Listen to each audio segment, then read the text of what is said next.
In a world long claimed by the dead, the rules of humanity have rotted away. Joe, a lonely survivor, lives in a bunker beneath his ruined home, a relic of the world before the outbreak. His only comfort comes from watching old football tapes of himself in the faithful companionship of his aging dog, Gally. Together, they've endured years of isolation, clinging to routine and memory as the world decays above them.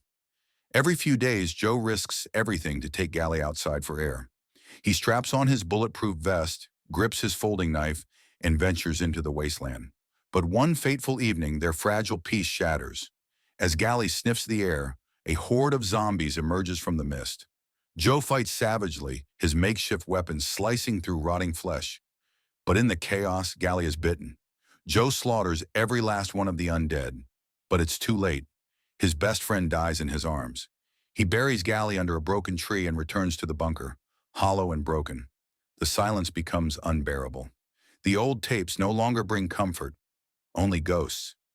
In his despair, he remembers Sandra, the woman he once chatted with before the fall. They had bonded online over their shared belief that the apocalypse was coming and built shelters in secret.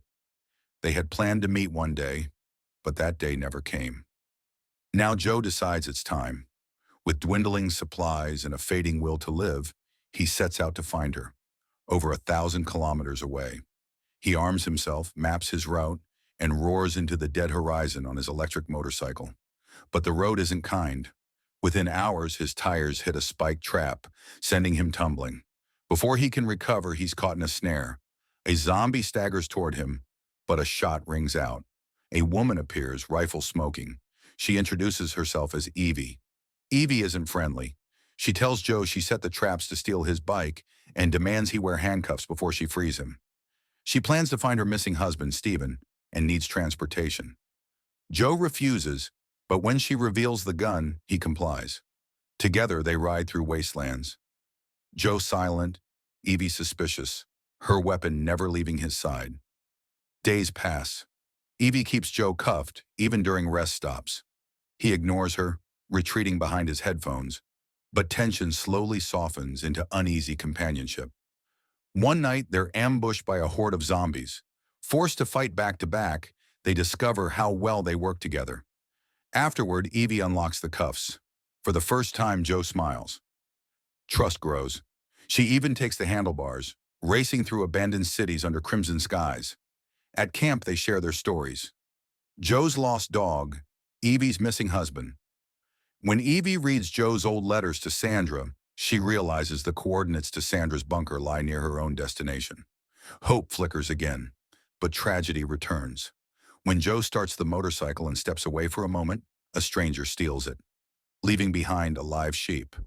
Evie laughs through the absurdity, naming it Lucky, but Joe erupts in anger, blaming her carelessness. Their argument tears them apart. Evie continues alone, finding her husband's house, only to discover he's gone.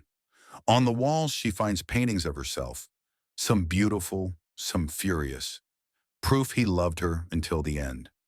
She breaks down, knowing he's dead. Joe finally locates Sandra's bunker. A camera watches him as he pleads for entry. The door unlocks. Inside, Sandra greets him warmly. Too warmly. She offers him a pastry, and as he eats, his vision blurs. Sandra has changed. Isolation has twisted her mind. She's a murderer who lures survivors to kill them. When Joe wakes, he's tied up. Sandra takes his watch as a trophy and drives a knife into his chest. But the amulet Evie once gave him stops the blade. Bleeding, Joe struggles to escape as Sandra prepares her next kill. Upstairs, Evie arrives, drawn by the sound of Joe's bike GPS. Sandra, calm and smiling, invites her in, offering the same drug pastry.